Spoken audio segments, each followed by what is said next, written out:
You're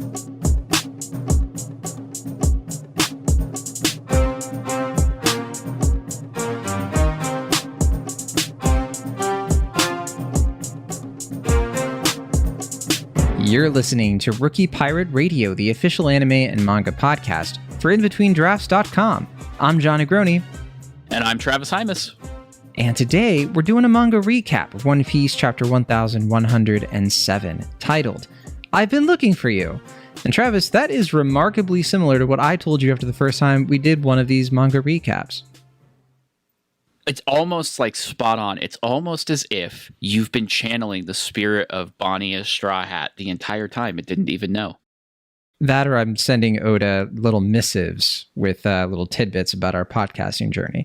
Now, as usual, we're going to be discussing spoilers for the One Piece manga. Up until this point, you know the drill. So, if you have not yet read chapter 1107, be sure to do so now for free on the Viz website or the Shonen Jump app, linked in the show notes, our show notes, as always.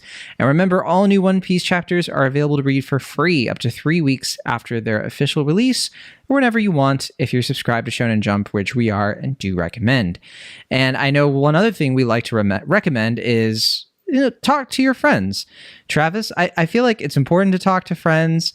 Sometimes I struggle with it a little bit, Travis, because I'm not always sending out the emails. I'm not always getting emails, and I don't really like to use social media anymore. And Travis, I guess I just don't have a place where I can connect with other One Piece fans, but I guess I just have to get used to that.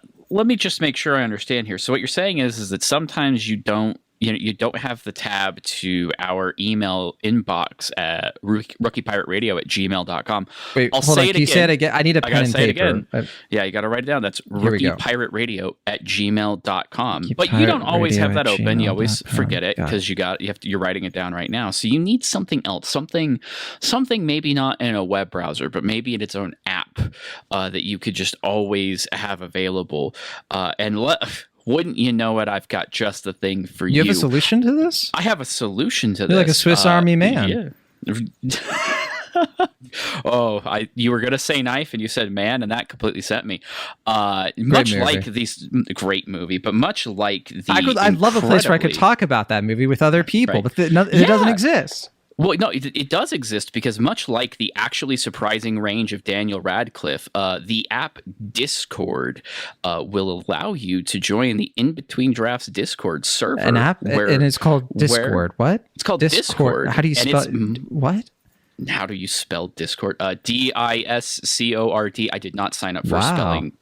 I did not sign up for spelling bee for this bit. But much like Daniel Radcliffe's range, there are all kinds of channels within that server. There is a film channel where you could just jump in there and talk about Swiss Army Man to your heart's content. We have a anime and manga channels, books, music, games, and we do in fact have a channel specifically for One Piece spoilers, so you can discuss your theories with us and correct yours truly whenever you need to without fear of spoiling anybody who may not be caught up yet. I can spoil One Piece? I can talk to other people who are caught up with One Piece and they're not annoying? That sounds amazing. And I don't have to go to Reddit. You promise? That is, yeah. Oh, yeah. That's the best part is everybody in our spoilers channel to date has great reading comprehension. It's magnificent. And media literacy too? Yeah, they're the smartest bunch on the internet. Wow, I can't wait to go to that part of the Discord that I definitely have commented in before. Thanks, Travis. You always give me such great lessons. That's what I'm here for.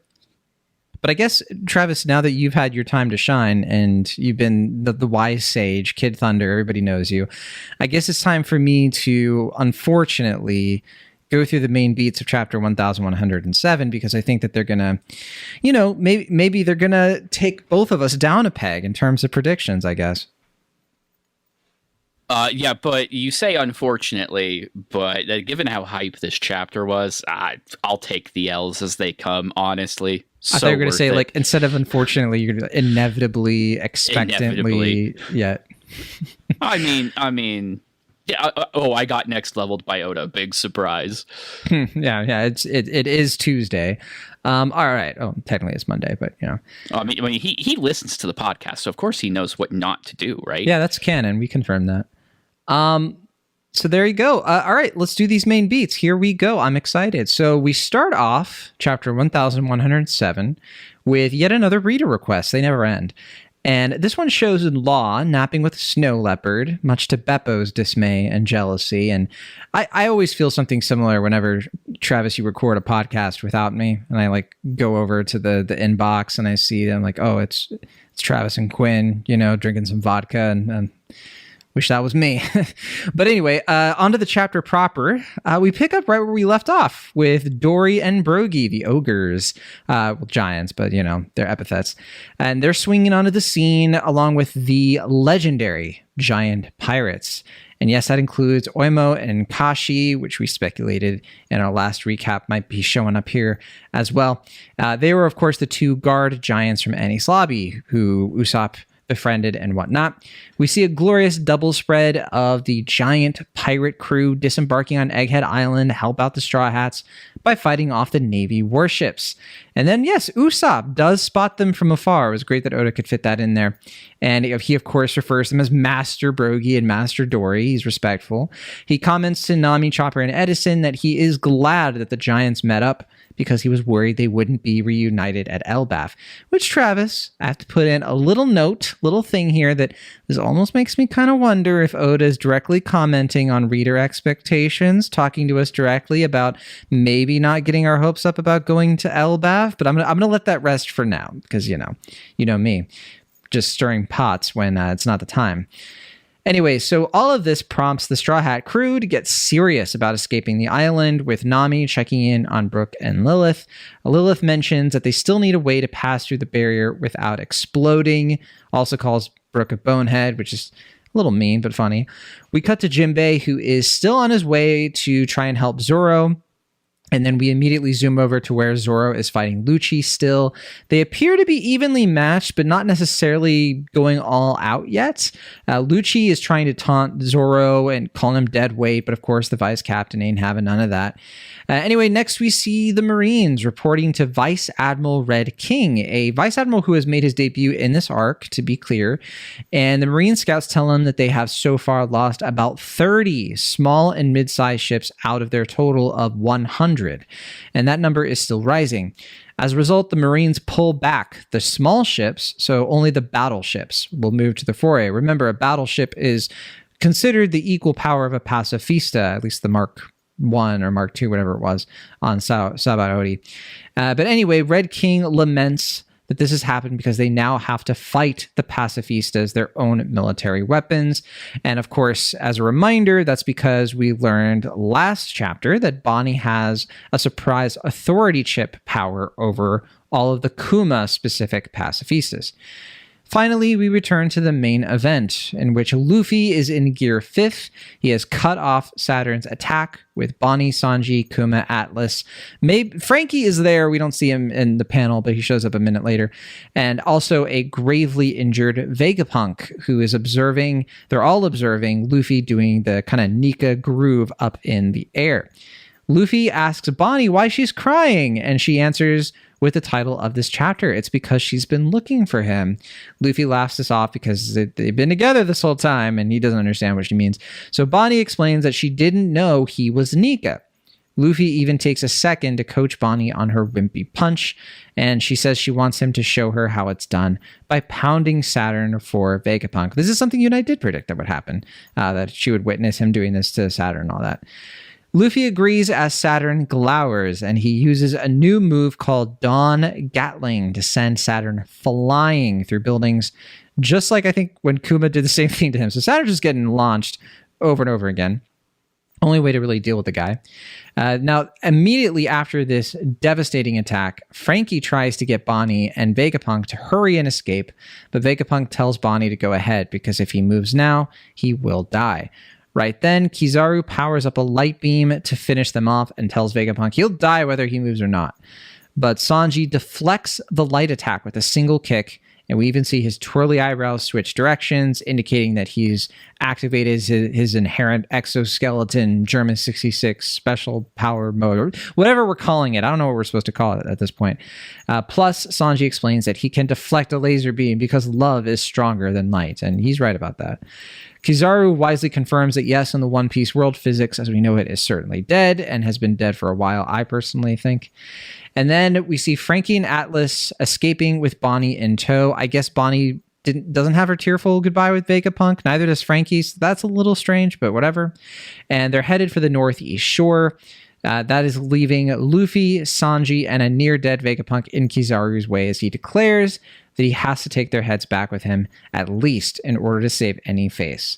We then cut to Saturn in a pile of rubble, and he encounters none other than Katarina Devon, who speculates about his strange powers and says she's never heard of the 5 elders coming down to what she calls the real world from their lofty perch.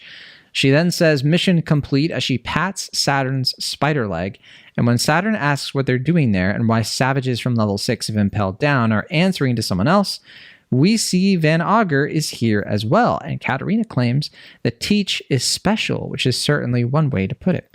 Saturn seems to agree because he notes that Blackbeard has a special bloodline as well.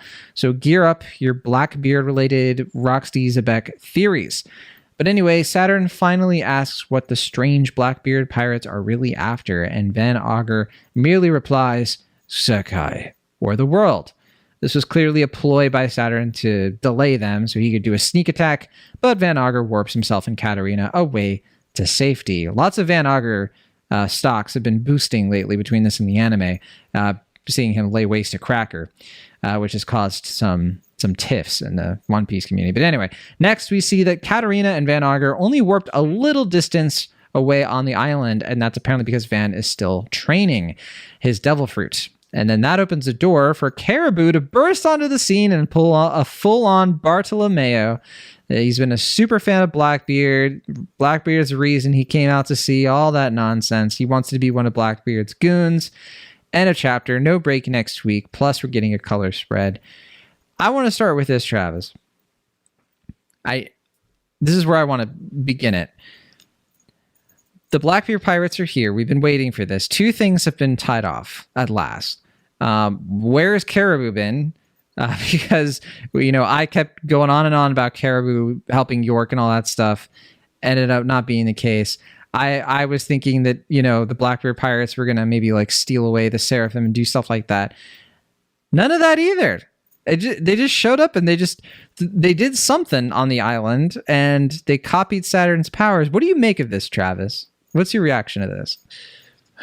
I mean, we had kind of toyed around with the idea that they were impersonating someone, but I don't think we at least had actively entertained that the entire point was to get someone to impersonate, which is, again, kind of getting next leveled by Oda. But wait, especially... I've heard this going around because people have been saying they went there to copy Saturn, right? But they didn't know Saturn was going to be there. So here's my, this is me dredging up my Blackbeard slander a little bit, where this is more about fate working in their favor. So here's the sequence of events since this arc has begun. Blackbeard went to Amazon Lily and encountered the Seraphim. From there, he has not a great experience. And then we see that the Blackbeard Pirates have split up. My guess would be, if I'm Teach, I'm sending a couple of my captains to Egghead to either get the Seraphim, find a way to destroy the Seraphim, or find a way to control the Seraphim. And everything past that point is dumb luck. Maybe they learn about the authority chip. Okay, great. Then Katarina can copy Vegapunk or Sentomaru or anybody who has somewhere in that hierarchy of authority that might be disruptive. The fact that Saturn is there is just beautiful. Mwah, chef's kiss dumb luck that puts his plans back on track. That's what I was going to say, because I think they went. I think they went there to impersonate Vegapunk. That's my thinking. And it's just easier now because and this is worth pointing out too. We know that number one, Katarina Devon can impersonate dead people. because we saw that demonstrated with Absalom. Yeah. But we don't know to what extent that impersonation actually takes. So the fact that she mentions his power, not specifically a devil fruit power, but a power there that's associated with that before making physical contact, it kind of plants that seed in your head that maybe just due to the fact that we're dealing with yet another mythical Zoan, that opens up some potential, things. We don't know what the rules are yet, and the mythical Zoan fruits kind of have taught us at this point that the rules don't matter, save for the ones that they set. One thing to keep in mind, so this is the dog fruit, mythical type model, nine-tailed fox, and whenever something is invoked in One Piece that has something to do with Naruto, you better expect that Oda's going to be very careful about it, because he's always been careful about it. Didn't we talk about, or did I send you that thing about how Sanji was originally named Naruto? And literally Oda changed his name to Sanji because he did not want to have any kind of conflict with the Naruto manga, which was coming out. Yeah, he did it. He did it as a solid. He did it as a solid so that Kishimoto wouldn't have to change it for himself. Somebody would have had to change it, right? Literally, because his name chose to. Yeah, his name is going to be Naruto because of his twirly eyebrows, and that meaning like whirlpool, kind of, the whole deal. Yeah, you did send me that. I do remember that. And you're right, trying to do something different with it. Of course, the nine-tailed fox in Japanese mythology, I'm sure you could probably talk about it more than prolific. I could. It's everywhere, yeah. Yes, yeah. It's in Pokemon, It's in different contexts too. So the nine-tailed fox as Naruto uses it is very different than how Pokemon or something else would, even similarly designed ones like Yamato's devil fruit, kind of falls into that same vein. So we don't really know, what the rules are here, but regardless, whatever else, just as Bonney was able to impersonate somebody and walk through some doors in Mary Joie, technically Blackbeard now has that. Yes.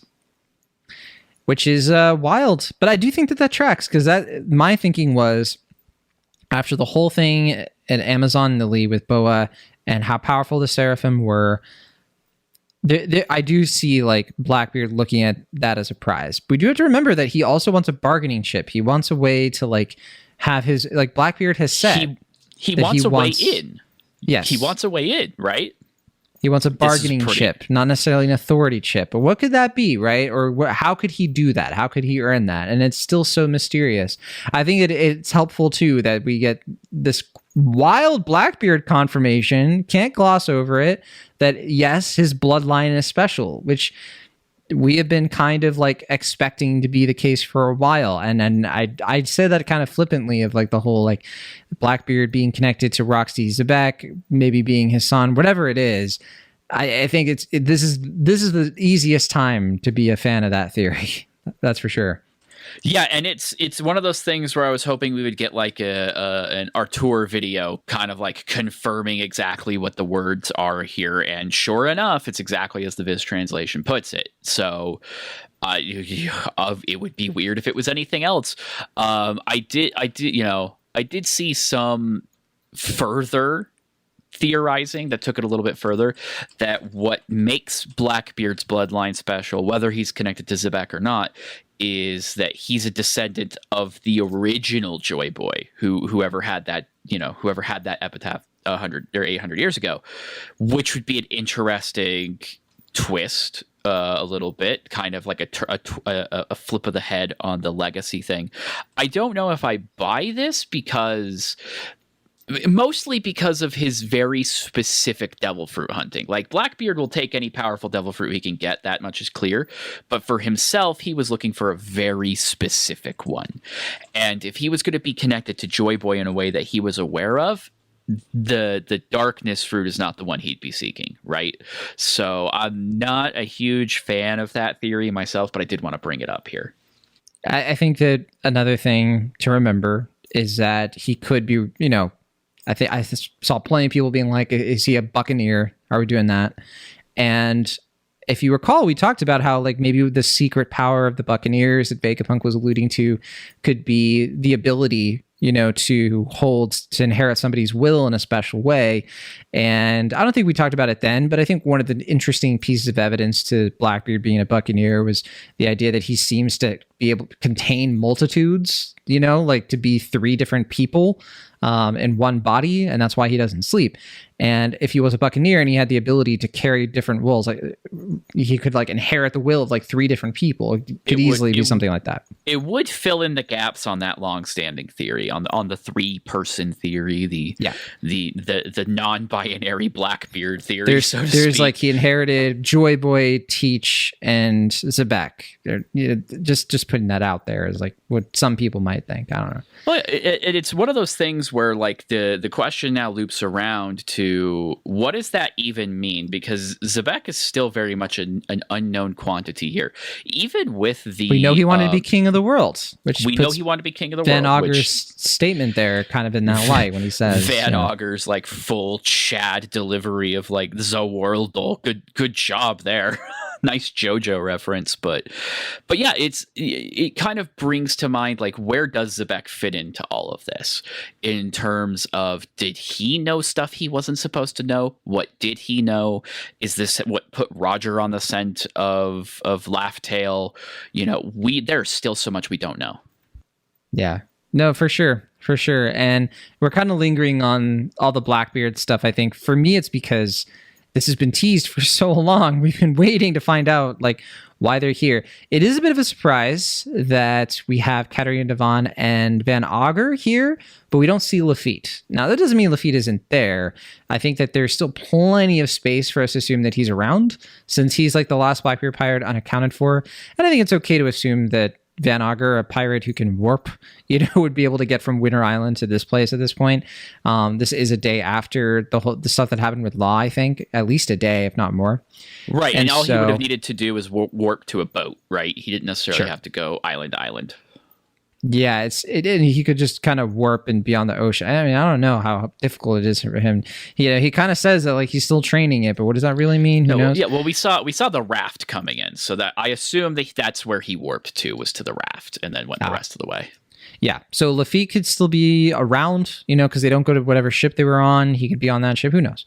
We don't know what Lafitte was up to. If Lafitte was gathering intel, or and it could be a while before you find anything out. I have a feeling we're not going to check in with the Blackbeard Pirates immediately. I could be totally wrong, but this feels like one of those moments where maybe in like a while we'll find out that like now Caribou is like Blackbeard's like shoe shiner or something like that. But who knows? Maybe they're going to play a role in the escape. How do you feel about the betrayal of Swamp Nakama here? For me, it's a betrayal of my predictions, because I was so sure that Caribou. I mean, we knew for a while that Caribou kind of wanted, like you and I both speculated that he wants an out with Blackbeard Pirates. Makes perfect sense. He's mentioned it. Him being a Bartolomeo doppelganger is pretty funny, and also somebody mentioned, not in the Discord, but I think another One Piece thing I was seeing, somebody was just like, "Oh, how great would it be if Caribou and Bartolomeo were a 1v1 at the end game?" That would be such a great battle, because Caribou's like swamp powers versus the barriers, right? That would be such an interesting matchup. A lot of talk about that, and that would be one of those things where like, how much time would you dedicate to it? And the answer is how funny would the outcome be? And exactly. The answer is very much so. Yeah. What a wild journey for Caribou. I know you and I don't like him, but it is kind of interesting to see him kind of like jump over Blackbeard. I think the implications are wild. The reality. He knows some stuff. Yeah, I was going to say, once again, Caribou ex machina here. He knows about Wano having it. Wano has an ancient weapon. He can tell Blackbeard that. He can tell Blackbeard that Shirahoshi is Poseidon. He knows about that. So like literally like he's kind of a game changer for Blackbeard in that respect, if Blackbeard is going to be going for the ancient weapons. But if Blackbeard wants an in with the world government, then that's kind of Shanks did go to the Gorosei and say he wants to talk about a certain pirate, and I think Blackbeard is a top suspect. I'm curious about this too, because the weapons are not mentioned, like during the God Valley incident. And again, we don't know much about Zebek, but Blackbeard has never really spoken about the weapons with the same kind of desire as like Crocodile, for example, or even the world government. So I'm very curious what his reaction is going to be to this information, because for the something that was kind of pointed out, I was watching Randy Troy talk about this. He's kind of pointed out that with stuff like Van Augur being able to warp, at this point, what the Blackbeard Pirates have unlocked is fast travel, is what he referred to it.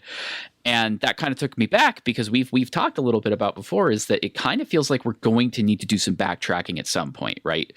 Something needs to get us back in the direction of Wano. Something needs to get us back into the direction of wherever Vivi is, et cetera, et cetera. And that something like the Blackbeard Pirates go make a mess of Wano, and then that comes to Luffy's attention, and they kind of realize that the next stop is Fishman Island. Luffy's probably not going to go backtracking for like Momonosuke's sake necessarily right away. But in the case of Shirahoshi, he very much refers to her specifically as the crybaby who doesn't do anything. So like, that would be something where he's not going to do you have your own adventures kind of thing. So that may open up the fact that they have Kuma's fruit technically right here. And, now that kind of has to bring up the question. If the Blackbeard Pirates and the Straw Hat Pirates are kind of being this like yin-yang situation, they probably need fast travel, right? Huh? Yeah, that's interesting. I want to fast travel to the beginning of this chapter, because there's so much else. I don't want to get lost in it. Just on a general note, I love seeing the giant pirates doing their thing. It's just so fun. It's so clear that Oda loves Vikings. We know that Vicky the Viking was a big influence for him as a mangaka, and when he was growing up. And so I think that Elbaf is going to be a blast. I do, though, get this weird feeling that Elbaf keeps getting brought up, and it almost feels like it's getting brought up in the way that like Jinbei joining the crew gets brought up. It's like, that means that it's going to take us 10 years, to get to that point. It feels like it's the Fishman Island. Like when we were heading in the direction of Sabaody, like not even Sabaody itself, just in that direction, we were talking about Fishman Island. And then it turned out we had to go on this huge detour. You and I have talked that like, we thought that this was going to end in such a way that like a detour was going to be necessary, but like, I don't get that same vibe. I think the giants being here is at this point, barring some sort of actual Deus Ex Machina, that kind of seems like where we have to go from here, unless Dory and Brogy have a plan that we don't know about. Or this is the Elbaf reunion we are going to get, and it's going to result in them coming together and being like, we can't go to Elbaf. We have to go to this island because that's where Jaguar D Sol is. Or I don't know. Oda could do anything at this point. I wouldn't put it past him. But I do appreciate like the hints, the teases that we're going to get some Usopp content, because he has not gotten much since Dressrosa. And even Dressrosa, it wasn't a ton. It was just kind of like a gag mini arc for the guy. Let's talk about Usopp, because like for one, I'm the Dressrosa defender of the two of us. I think that the ascension of God Usopp is a great moment. And even now, you think about how like he's held up in this, how like he's held up by Harujin in the sun and everything, and they start calling him God Usopp. Like, that's kind of funny in retrospect, isn't it? Like, oh, did somebody in the crowd think he was the sun god? That would be funny. But like to the Usopp thing, it's kind of been the matchups that people were kind of matching up Usopp and Van Augur just as like sniper v sniper, right? When it comes to like when the inevitable does go down. And it really does feel like Van Auger's power level has been raised significantly. That ceiling is way higher. And so, yeah, it does kind of feel like Usopp needs another kind of power up. But I think Dressrosa set the stage for this. We have like Usopp confirming like observation hockey, particularly potent observation hockey. He's one of the 2 times we've ever seen observation hockey depicted in a panel, and is pretty dang accurate. But he would need to level up to be able to hit somebody who can move at instant speed, who could not only move at instant speed, but predict an attack. Because what Van Auger does is not only deliver an absolutely Chad delivery of a line, but he also senses Saturn's like sneaking claw on the side while he's distracting them and warps them both away before, without even so much as, blinking. So if you're Usopp in that situation, you need to not only be able to hit somebody who can move into, or in and out of range, you also need to be able to predict where they're going to go, which is anybody who's played an FPS game will tell you is the real key to success. And I mean, we have future sight established. I think that's the next stage for Usopp. And if we do go to Elbaf, that's where it has to happen. Yeah, if him having future sight, even, just something along those lines. Exactly. Like future sight is probably what it takes. Yeah. It's probably not going to be Katakuri level. Let's be clear. No. Or Shanks level, No, it's. I mean, I wouldn't even say that like Zoro's Conqueror's Haki is at the same level as Luffy's, right? Like we're not going to get a point where like they're all as powerful as Luffy. That's not the point. Nah. But I think but they're progressing alongside Luffy, because correct. The anime has posited that Van Auger kind of like takes down Cracker, which implies a lot for like Van Auger's power level here, because it took Luffy like Gear 4th just to break a Cracker like wall, and Van Auger's doing it with like bullets. And so, not to say that he's as powerful as like Gear 4th Luffy necessarily, but it's just kind of telling that the other Straw Hats have to like really progress like past like the highest levels at this point, because that's a speed commander. There's a lot of power scaling happening this week, both because of that episode and because of this chapter. So I think that's a good time to talk about it in general. When you think about something like, Van Auger goes and beats up Cracker, there's 2 things that kind of have to be taken into consideration. Aokiji is also there. So correct, but also and also the manga, it is like a canon thing versus is it really filler in the anime? I wouldn't like bring up a canonicity thing. I would more specifically say, from a structural standpoint, there are 2 big things here. The first is a pre-Wano Luffy and a post-Wano Luffy, even pre-Gear 5th, is drastically different. The kinds of level ups that Luffy experiences through Wano are staggering. Like it is. If we're being honest here, everything that Luffy was doing until he got thrown in that prison in Wano was things that he learned and developed back during the time skip. Even though we don't see them implemented until various stages of the story, from Luffy's perspective, Snake Man has been a thing he has been able to do, or has at least had working in his head since he got back to Sabaody. Because that's where he got the inspiration for it. That's why it's called Snake Man. So what we're really talking about is Luffy had trouble with Cracker. Would this Luffy have trouble with Cracker? No, because of reason number 2, which is that in the moment of the story where Luffy is dealing with Cracker, Cracker is an obstacle. Now, and this happens with every single villain in One Piece. Deal with it, power scalers. This is how this works. That threat level goes down because now it's, they've been beaten. They're no longer the same kind of wall because that wall's been scaled. So it would make sense then to not apply that same logic to a Luffy versus Cracker fight than you would to a Van Auger versus Cracker fight. But this chapter on that note, this chapter does battle with that, because here comes Rob Lucci. Because then we got to talk about old Rob Lucci, who supposedly fights Zoro to a standstill. And yeah, I think it's fair to say they're evenly matched. Well, they're evenly matched, except he's only got 2 swords out. My man hasn't even so much as put the third sword in his mouth yet. So people are freaking the heck out over what is clearly, at this point, Zoro kind of underestimating Lucci, which is... I don't think that's what it is. Which is... Well, I mean, in terms of, like... The Zoro, like what he's putting out right now is what he thought would be acceptable, and it's not, right?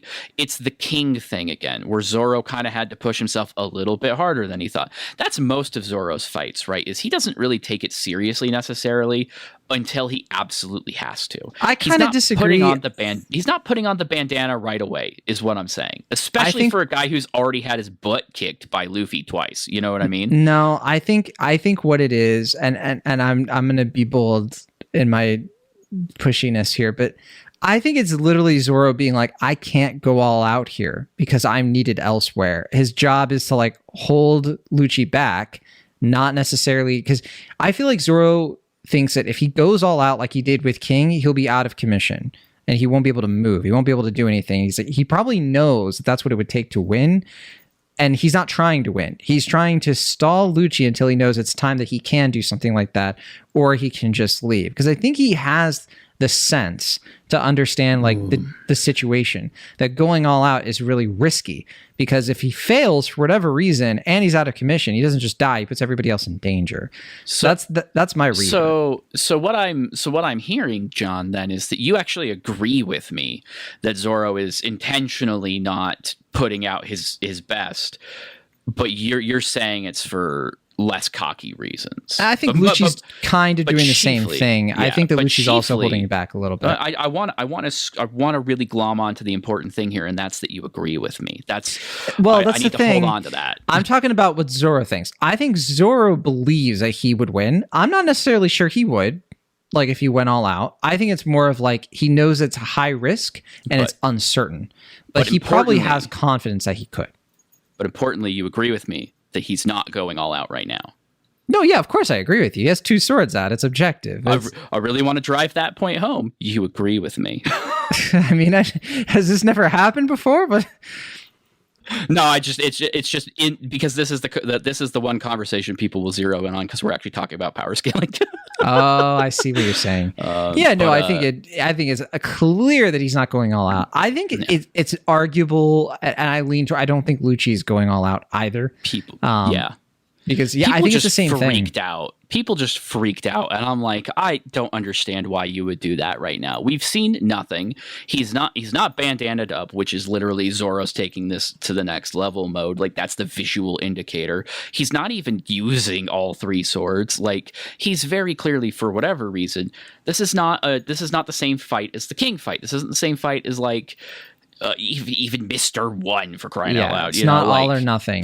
He's hedging his bets, and I think that it's key to remember too. Like, I don't know what the power scaling debate necessarily is. Like, wait, shouldn't Zoro just be able to beat Lucci easily? The freak out on the Hell site was that Zoro is huffing fighting Rob Lucci. Meanwhile, Sanji is just brazenly kicking away Kizaru's attack, and so people are freaking out. Okay, yeah, that's wild because we have not seen Sanji actually like carry a fight, a skirmish with Kizaru. I think that. Look, maybe I'll eat my dust here, but I do not think Sanji stands a chance against Kizaru for longer than maybe a few minutes. Like, he's just not that level. And I don't think Zoro would be able to last long against Kizaru either. At the same time, like, it's not just Sanji by himself. Luffy is also there, and he deflected one attack. We saw him deflect, a Virgo attack once. Like, I will say that I absolutely adore his line delivery as well, where he's just like completely 100%. Like I'm gonna kick your butt with the better start drafting your apology. Like that's another great like smoke show line. That's so good. Yeah. We got a couple of real burns this chapter. I think it's Kizaru has to be looking at the situation where it's Sanji and Luffy versus him and know that it's a tough fight, and like he already wasn't able to beat Gear 5th Luffy toe to toe. He had to kind of escape and dart around, and Well, it's the same. It's the same logic as Zoro that you were mentioning. If we accept that with Zoro, it's the same logic here. I don't think Sanji is really here to do a full scale, let's have it out, and I'm going to kick your butt, and you're going to be knocked out kind of thing. Yeah. As much as it's, I need to buy as much time as possible to figure out how to get Vegapunk out of here, to buy the others time to get away. It's they know what the plan is. Everybody involved knows what the plan is. Luffy isn't like pursuing Saturn to finish kicking his butt, right? He's sitting there too because the goal is to get away, not to do anything else. Yeah, he's fitting in like a Taekwondo lesson for Bonney. Which, by the way, we should also note that Luffy has been attacked at this point by Saturn. And so we do see Saturn do his like mental headshot blast, and it affects Luffy momentarily. But I think that's important to remember because it hits Luffy and then he immediately like bounces back rubber style and does Don Gatling, which amazing new attack. But Luffy's not at full strength. He never was. Like I think that like him and Sanji versus Saturn is going to be kind of fraught with like Luffy is still on a bit of a time limit, and that's like the tension, of them now. I'm sorry, I said them against Saturn, them against Kizaru, and something's going to have to give here because Vegapunk's on death's door, and I don't know what to make of that. I find it very strange that like we don't get that kind of cathartic finality of Vegapunk dying in front of Bonney and Frankie. They're both gone now. Now he's just going to perish right there? I don't know. There's something kind of strange about it to me. I don't know. Is this really it? No, it can't be because he's not dead yet. Mm-hmm. like again, this is one of those things. If Oda's gonna kill a character, it has to count. So I'm just not gonna wrap it up yet. In terms of like catharsis and everything, I think something that they could do that would help, I think maybe motivate Bonney to whatever happens to her next, it would be something like not getting that closure, because she more or less has her closure with Kuma at this point, right? Like when that robot frame eventually does collapse, like it's still going to be heartbreaking, everything. I'm sure we're all going to cry like babies, but in terms of like getting her that closure, she has that now. Yeah, she's reached that point. So replacing that with Vegapunk is, I think, a valid way forward if we were to do this. But I still think Vegapunk has like one last secret to share. Yeah, that's what I'm kind of wondering. It's like, is there going to be one kind of final thing he does here? Which, by the way, Travis, Luffy calls Bonney his friend. He says, "You hurt my friend." Yeah, and Vegapunk, because right before that, he finally sees Vegapunk, which feels to me, by the way, like Oda actually responding to criticism that like people were like, why is Luffy being goofy while Vegapunk's bleeding out on the ground? And it's like, because we talked about it, but there's that little moment of him actually realizing that Vegapunk is behind her bleeding out, and he's like, so it's like for both of them, he's doing that. So I just put that out there to say. Well, I think your stocks are even higher this week, is what I'm going to say to you. I think because how in the world after this does Bonney not? Because I've been looking for you, and she's like, she wants him to show her how to. She is approaching Luffy like young Luffy approached Shanks. Like the giant and Elbaf approach Shanks. She's going to want to learn from him. She's going to want, like, I just can't imagine her doing anything else. She's going to want to. Here's another thing that I'm going to share with you, and this is me again cribbing from someone else's notes. But again, I waited for the Artur video so I could get some, because I'm not smart like you and learning a new language, to get some clarity on some of the translations. It's something that he called out, not necessarily as important, but something that's been recurring recently. Oh yeah, I noticed that. Is the change to how he refers to them specifically? Yeah, the Japanese is different. It's different. So Artur did a video about that? He mentioned it in his video about the chapter that specifically it's a recent change, and it's a shortening of the word more than it is like a complete replacement. It's similar to Kumachi. The way that it is. Ginny refers to Kuma, and it's specifically used in reference to Momonosuke, to children. specifically. So like Momonosuke, Tama, and now Bonney. So that at the very least is kind of Luffy acknowledging her real identity. I don't know if that's brought to his attention or if it's just something that he intrinsically knows. It would not shock me in the slightest if Luffy has just always known the whole time that she was a child, because that's honestly, that kind of seems like a thing he would intuit. Observation hockey, yeah. Not even that, just his own, like, Luffy is dumb. Intuition? As a sack. Yeah, he's dumb as a sack of hammers, but his intuition, especially that emotional intuition, is incredibly powerful. Like, it's just that he doesn't speak it out loud. It's almost like he keeps that stuff to his chest, is it's like, it's not his truth, it's not his stuff to like, and therefore it's like, I'm not going to out you to everybody. You but I know you.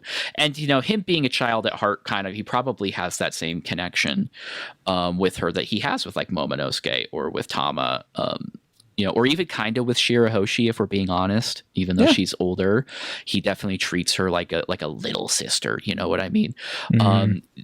Now, that being said, all of those other characters did not join the crew, but Bonney has been on the sea. She has been a pirate.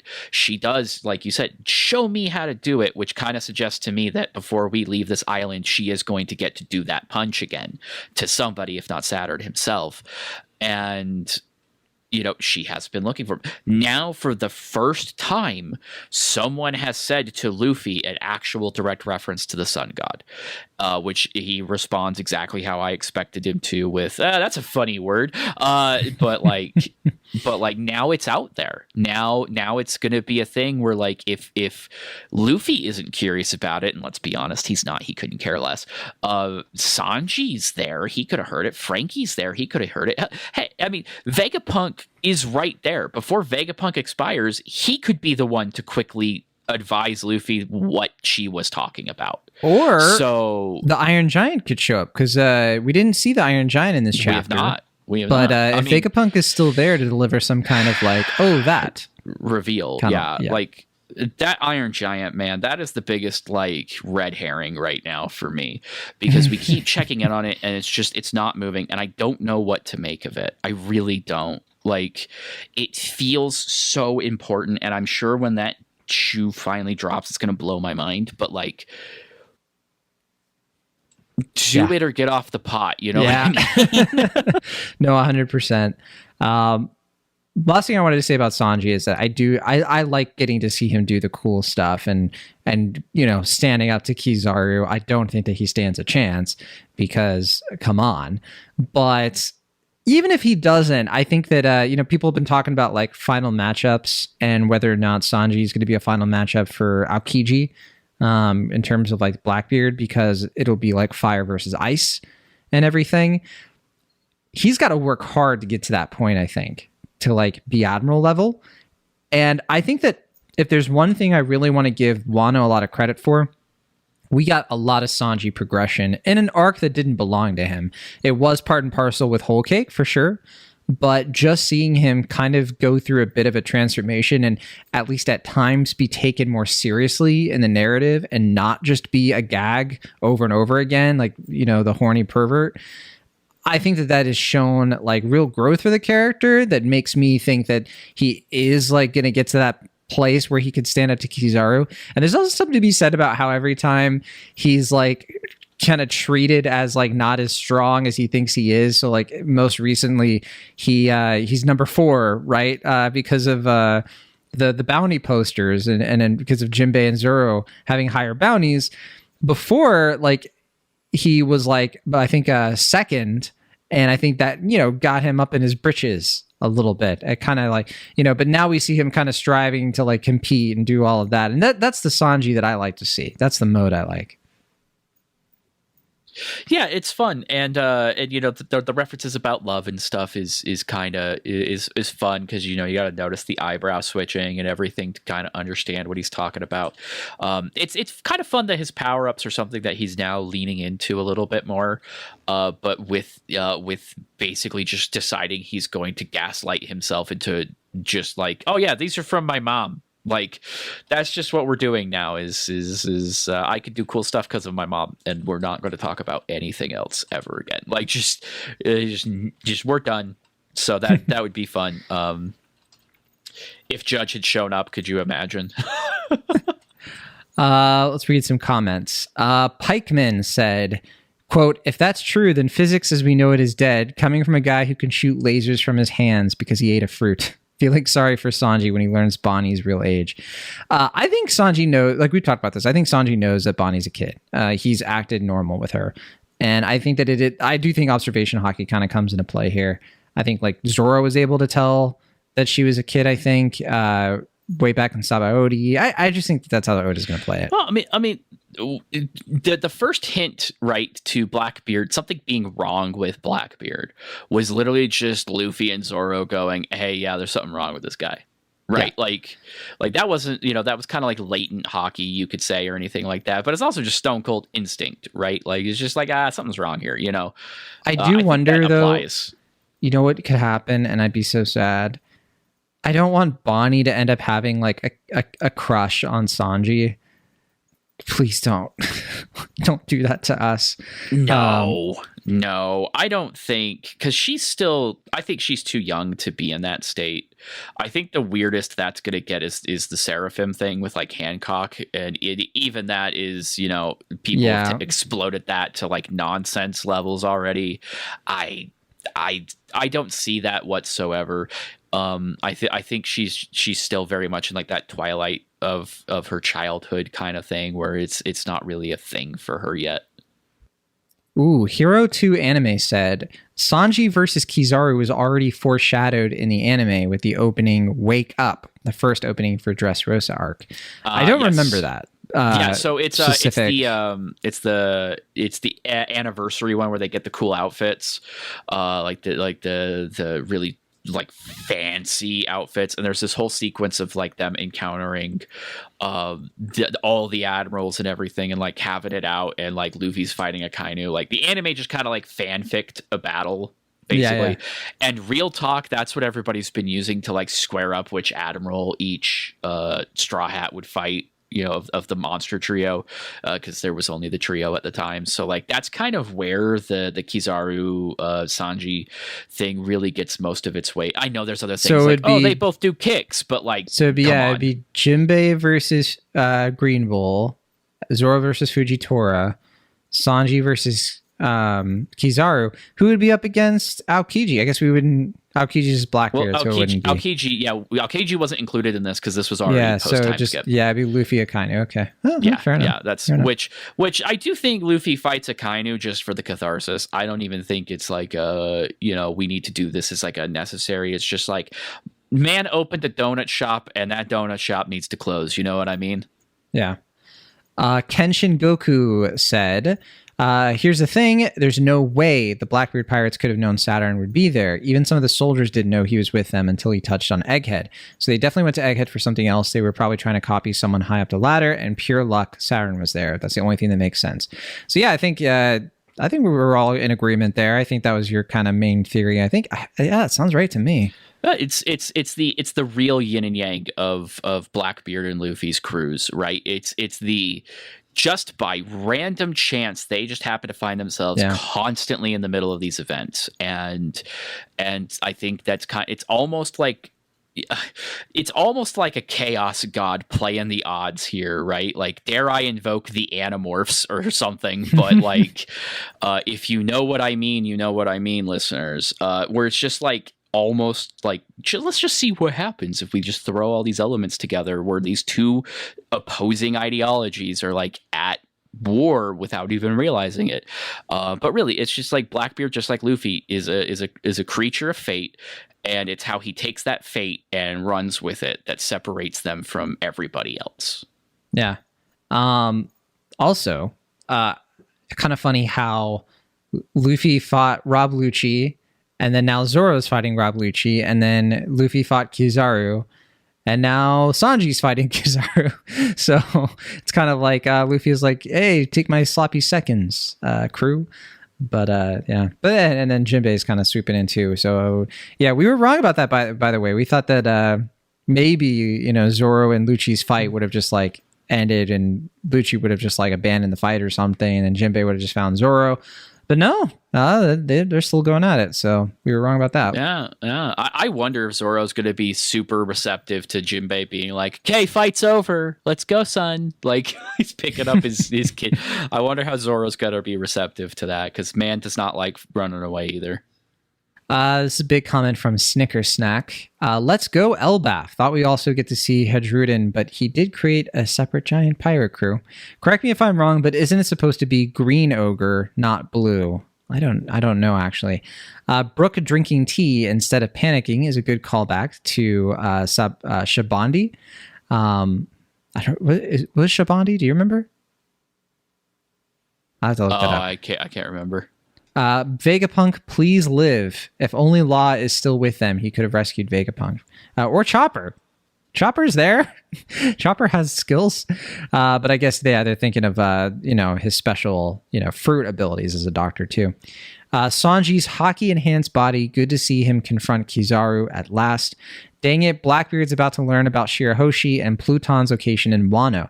Could there be a future fanboy versus fanboy battle between Bardo and Caribou? LOL. And if Yamato ends up joining the crew, a potential battle of mythical dog fruits could be brewing versus Katarina. Oh, yeah. I think you did kind of mention Yamato in that. But yeah, I didn't think of that square up. That actually works pretty well. That is, yeah. Yeah. To that previous comment, Dory and Brogy are red and blue ogres because they're opposing colors. And Shrek is the green ogre, people. Yeah, exactly. Oh, and the last thing from Snicker Snack was kind of flawed that Saturn used his legs instead of his hockey to attack Blackbeard crew. That's true, I guess. Yeah, he didn't just do his mental power. How does that? What is that? Like, that's the biggest thing with Saturn right now, right? Is like, what is this dude about? Like, this guy just keeps standing here and letting things happen. And like, again, it's cockiness, right? Like he still thinks he's in control of all of this, and maybe he is. Who knows? But like he uses the attack on Luffy and Luffy shakes it off. Is that because Luffy's too powerful, or is it something else? Is it the fruit? Is this a hockey thing? What's the situation there? He gets hit by Luffy, kind of gets back up, and then he just sits there and has a chat. But like, you also get there's reveals here. The Gorosei know all of this about Blackbeard, and I can't help but like come back to this thing. Like, I know the answer to this is probably, again, just the story wasn't completely figured out yet, but they just really let all this crap happen in the world instead of just dealing with it. Like, if you knew Teach was going to be this kind of thing running around, why not do something about it? Because they're insects. Why? Yeah, right. It's cockiness again, and that's probably what's going to be their undoing. But it's one of those things where like people are going to nitpick it forever. Yeah. They're like, just why didn't you go? Like, Luffy's powers are rubber. Why didn't you just go grab him anyway? And it's like, it's not like they weren't trying, but like, people are going to nitpick the heck out of it. And I gotta be honest, Saturn is basically standing around just like Dragon. Like, if you're going to do Dragon slander and be like, he's never done anything, Saturn continues to. This man literally got out of his chair, got out of a boat, went to an island, transformed into a giant spider monster, and for the most part, outside of like stabbing one dude, has effectively still just sat here somehow. That's wild to me. I'm like, what is your game, old man? What are you doing? Yeah. I looked up. Shabandi is just another way of saying Sabaody, in some Latin American translations. That'll do it. I was like, I thought that maybe was it.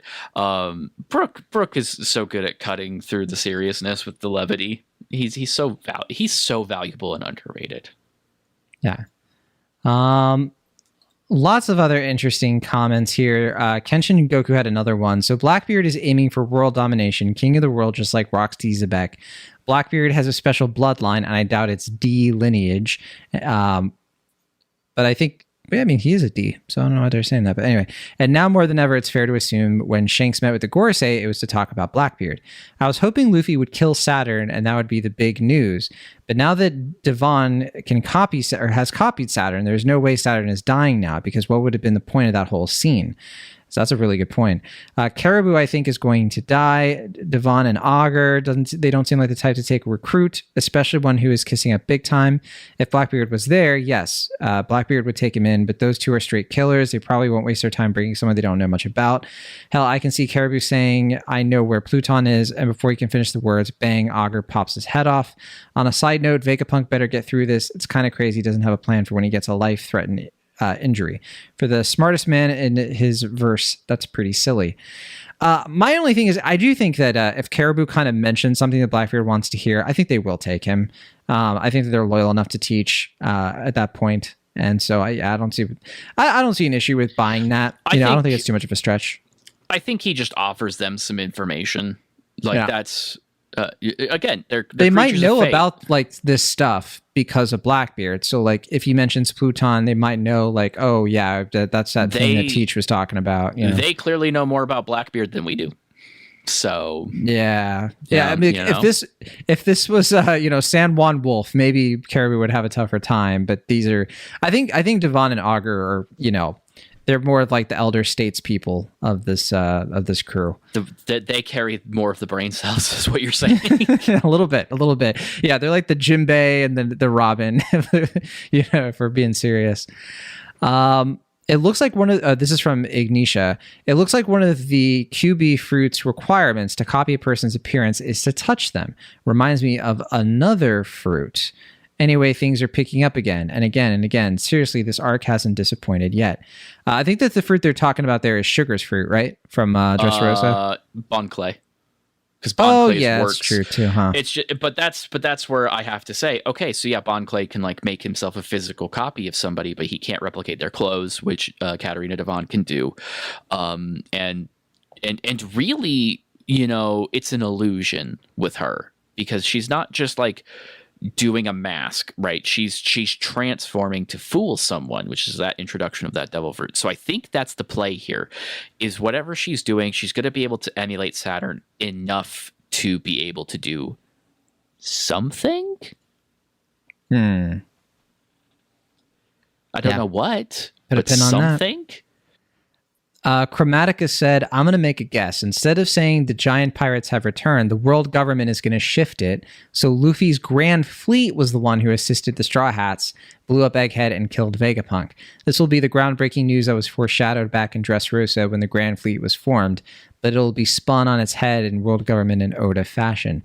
That's kind of interesting, isn't it? Like, the giant pirates getting kind of roped in with the new giant pirates, and the fake news of it all. I think that'd be pretty funny and kind of huge implication wise. That is interesting. Like, this has to be reported, right? We keep kind of glossing over the fact that this already has an epitaph itself is like the Egghead incident. Like, how exactly does this get reported? Like, even putting aside, does Saturn die, live or die? Like, Luffy put his hands on an Elder Star, and he's not even the only one to do that in this arc. They can't just let that out, right?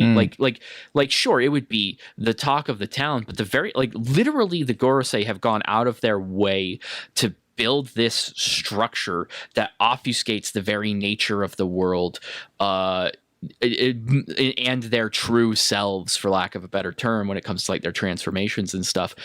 Like letting that information out is just an upset to the balance of power, because I mean, even if they weren't giant spider people or whatever, Luffy just cold cocks this guy. Kuma, the slave, cold cocks this guy, right? This cannot be information that the world gets, because you might as well just hand Dragon a victory on a silver platter at that point when it comes to like the ideological debate. These people can be harmed. That you're not supposed to know that.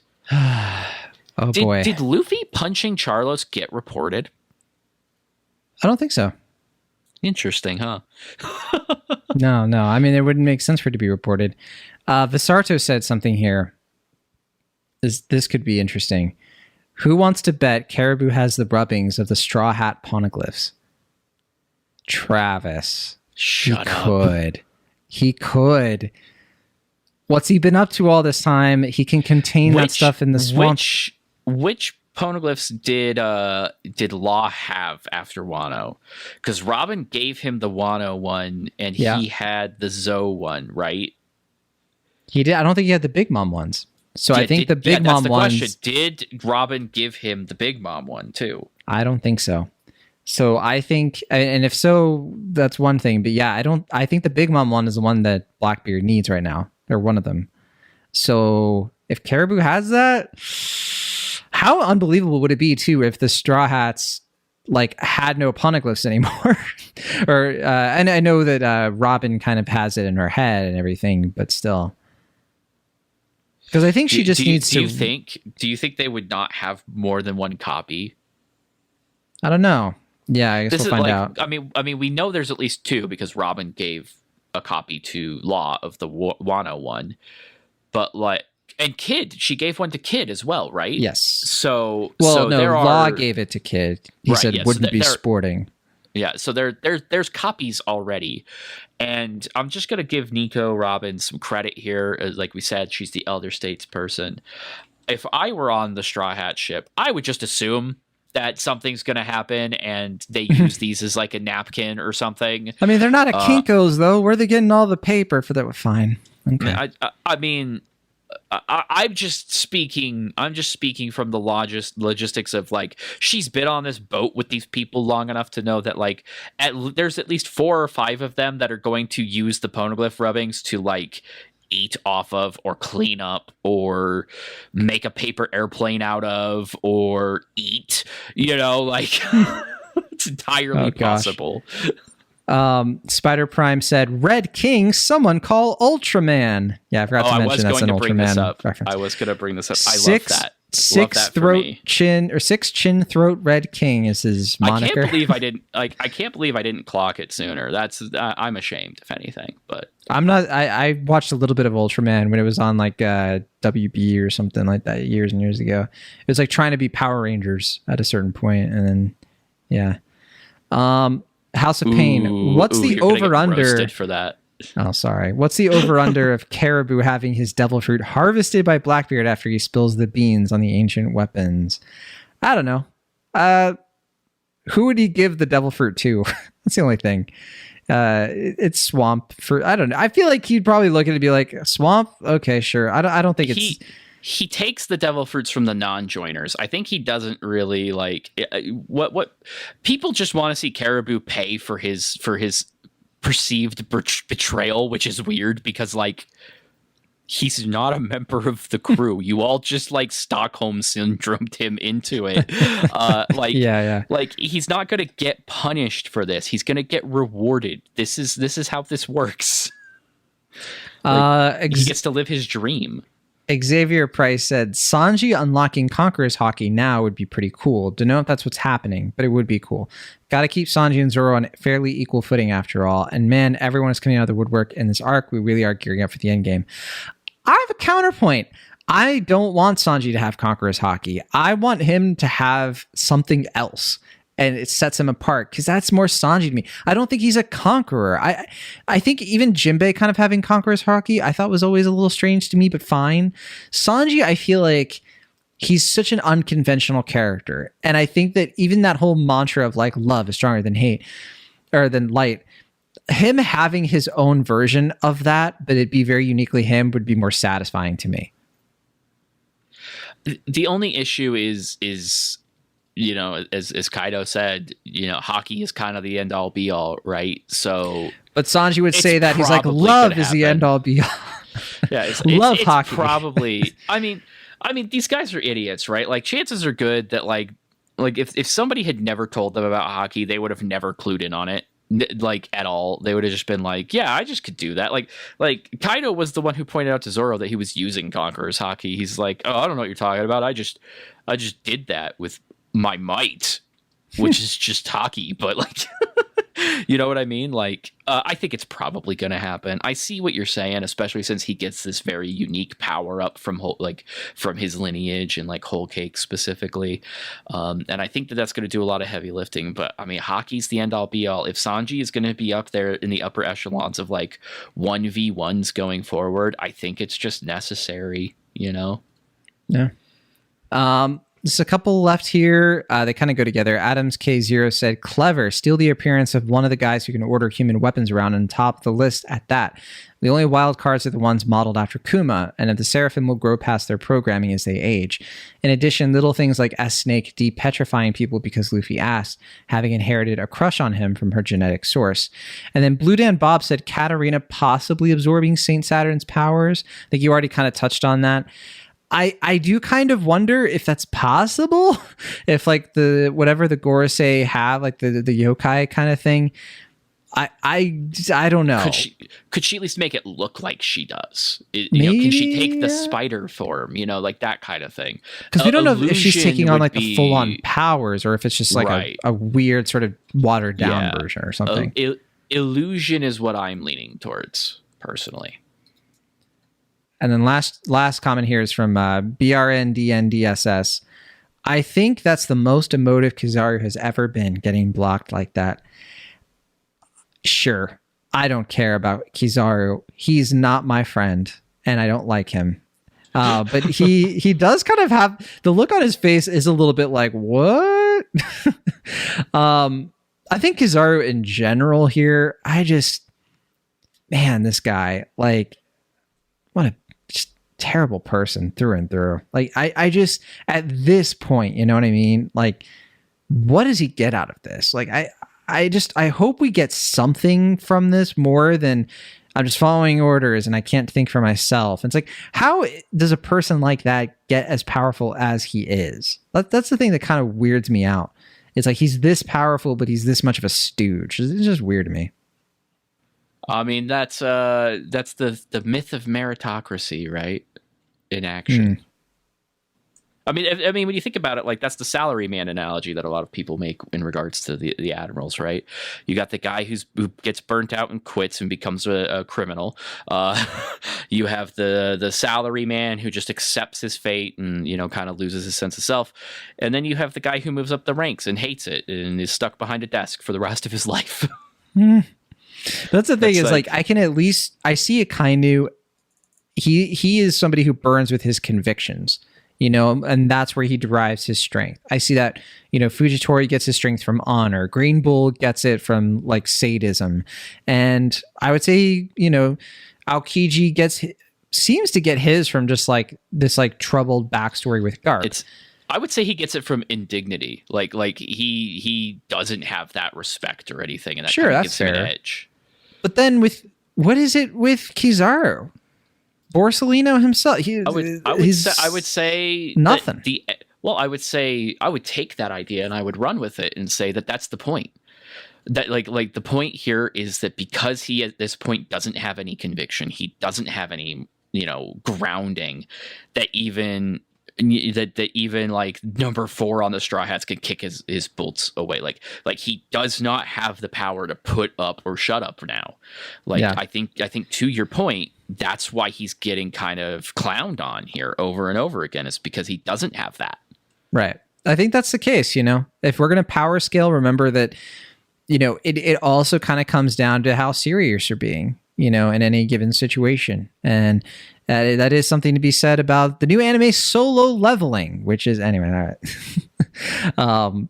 That's it for us. That was a meaty chapter. 1108 is going to be coming out pretty soon. And Travis, I don't know, man. I genuinely have to wonder where we go from here. I think we're getting set up for the Great Escape, and maybe a couple other pieces are moving. I think it's going to be quick and fast. I think it's going to be like you said, I don't think we're going to be having these big lingering fights going on with like Luffy and Sanji and Kizaru and Lucci and Zoro. I think we're going to be in kind of like Whole Cake Island mode, where it's like, get out of here. Right? I mean, I came into this thinking we were getting a Zoe, where it's like, we're kind of decompressing. We're going to get some information. We're going to set the stage to like move to our next steps. And instead, literally everything has happened. So it's like World War Egghead over here. Yeah. We have to be getting to the end of this, right? Like, what else could we be doing? It hasn't been that long of a chapter, wild enough, especially if you only take into account the Egghead content and you take out all the detours to like, around the world and 8 chapters or whatever that was. It was more than 8.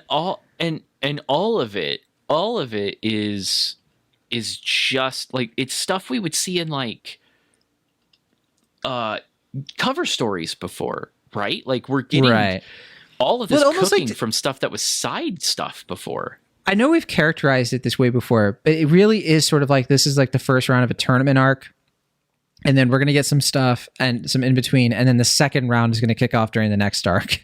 And we're going to get like the same thing, which would be kind of fascinating, which would be such a cool storytelling flex from Oda. Just be like, my version of a tournament arc is like this world spanning, dozens of characters running into each other and it being the end all be all for them. I mean, that would be kind of cool, but maybe that's over promising a little bit. I mean, after like these meaty, like we keep getting these absolutely stacked chapters. I don't even know if I would say that that's overpromising at this point.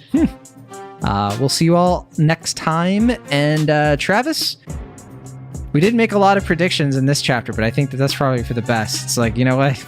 We got to know our place. But let's see what happens.